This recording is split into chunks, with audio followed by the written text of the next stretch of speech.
Hola chicos, bienvenidos a esta video clase de educación tecnológica.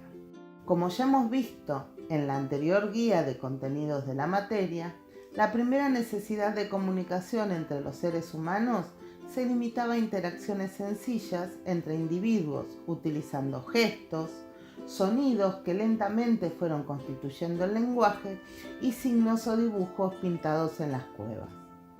Se desarrolla así la transmisión oral del mensaje, un modo de comunicarnos que continúa hasta nuestros días. Ahora bien, ¿y si es necesario trasladar ese mensaje? Los sumerios utilizaron las tablillas de arcilla y el sistema de escritura cuneiforme.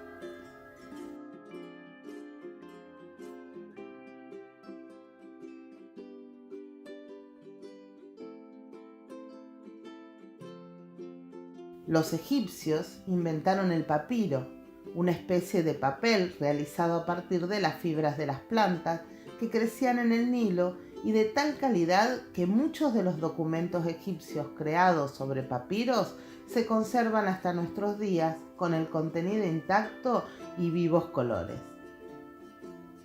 Luego, los chinos utilizaron cortezas de árboles, desechos de cáñamo, trapos rotos, viejas redes de pesca y fibras vegetales para fabricar papel, logrando de esta manera distintos tipos de papeles de diversas calidades y propiedades para diferentes usos.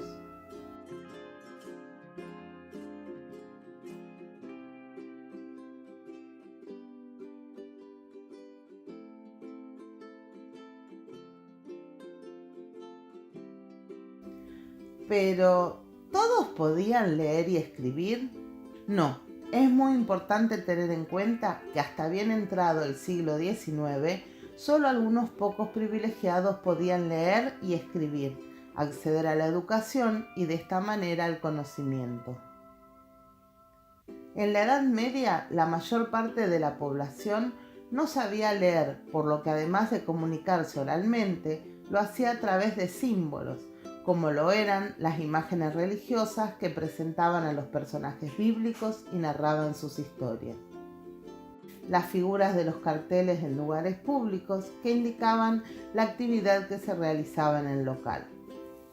Los escudos de armas y estandartes que indicaban si quien lo portaba era un noble, un monarca o un súbdito, la región de donde provenía, la familia, religión y los compromisos contraídos. Así es que surge la tradición por la cual las naciones adoptan los escudos nacionales y otras insignias patrias, los colores que nos identifican. Producir libros en aquellas épocas era un proceso arduo, costoso y muy lento.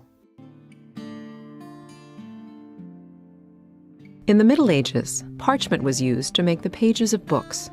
Parchment was made from the skins of animals.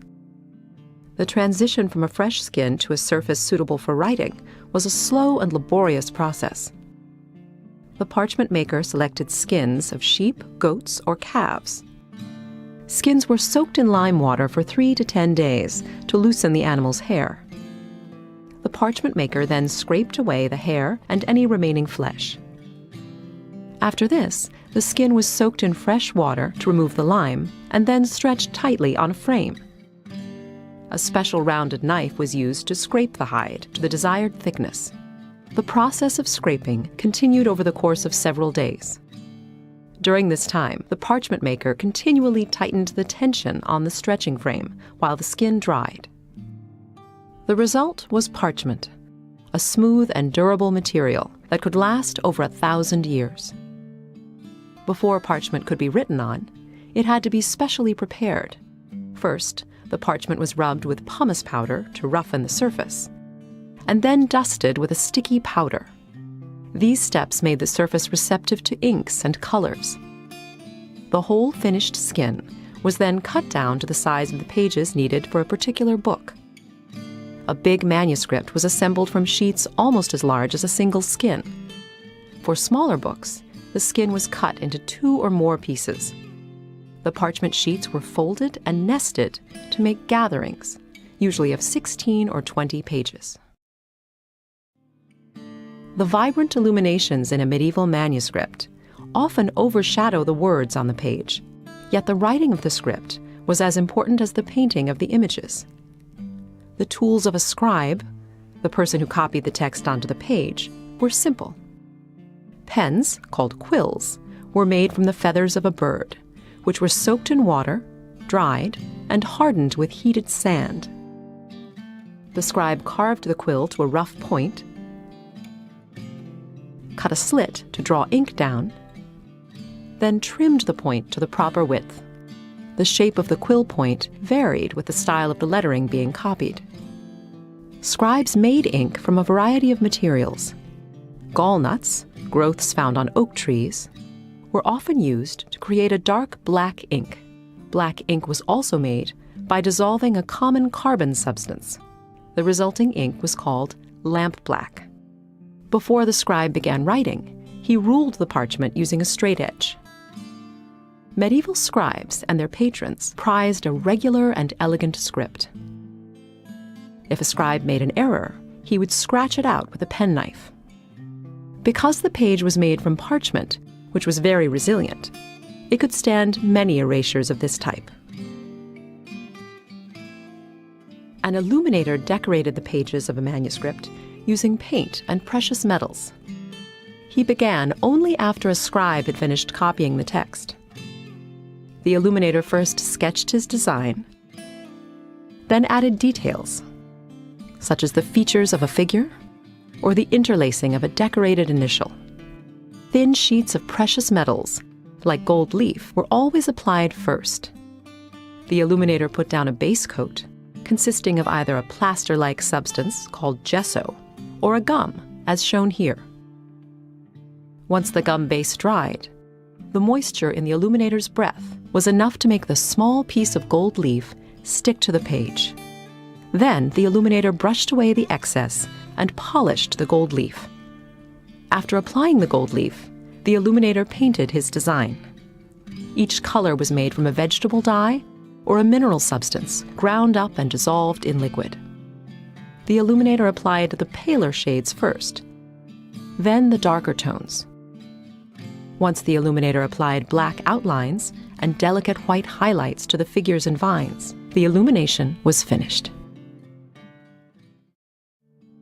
After the scribes and illuminators had finished writing and decorating the parchment pages, the manuscript was bound. Groups of folded sheets of parchment, called gatherings, were sewn together with strong linen thread onto flexible supports, such as these narrow leather thongs. Next, the binder attached end bands, which secured the top and bottom ends of the pages in the spine of the book. The binder then laced the leather thongs along the spine through channels and tunnels, which had been carved into wood boards. These boards were the covers of the manuscript. The thongs could be held in place by wood pegs or iron nails. The volume was then covered, usually with leather. Without pressure from the covers to keep the leaves flat, parchment expanded and contracted with changes in temperature and humidity. Pressure was applied by the addition of clasps or straps, which held the book closed. The binding of a manuscript could be decorated with any one of a variety of materials. A manuscript might be covered with leather, stamped or tooled with gold, or covered with silks or velvets.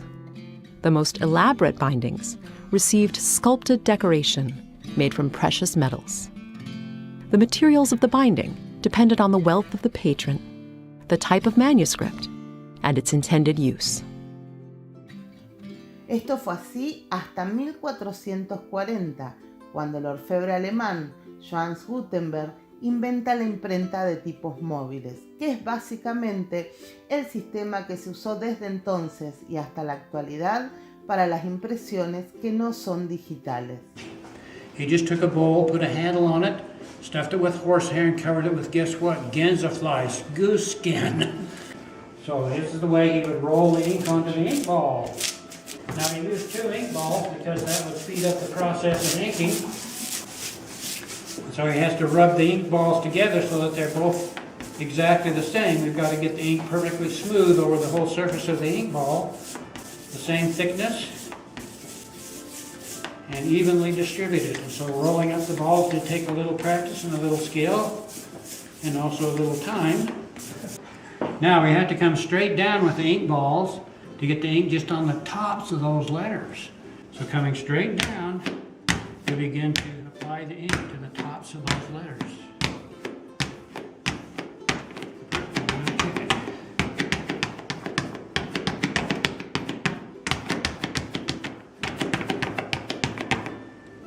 Okay, I think we're about ready to go. What's the next thing he has to have to print on? Paper.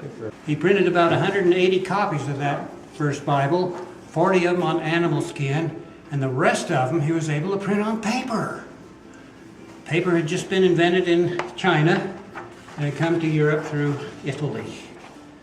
He's got to figure out how to print on the other side and line it up exactly.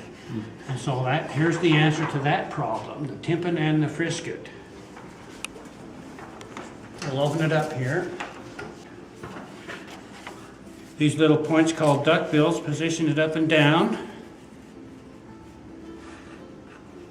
And then the mark left and right here. Now watch this, these pins poke through the paper. Now the frisket comes down to hold the paper against the tympan. It's cut out there where we're going to print. It also allows us to lift that paper back up off that sticky type without smearing it or tearing it because it's damp. So we're ready to fold the bed of the press under the platen.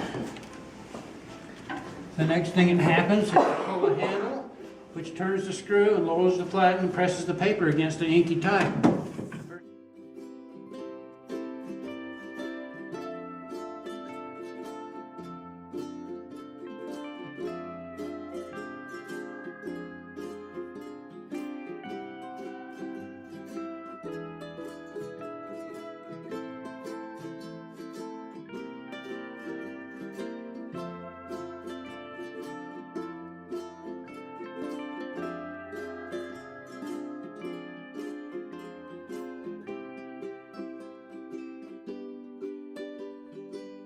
Si llegaste hasta aquí, comenta cuántas páginas podía imprimir el invento de Gutenberg por cada prensada. Si tenés dudas o preguntas, déjalas en el correspondiente post de Classroom. Nos vemos en la próxima videoclase.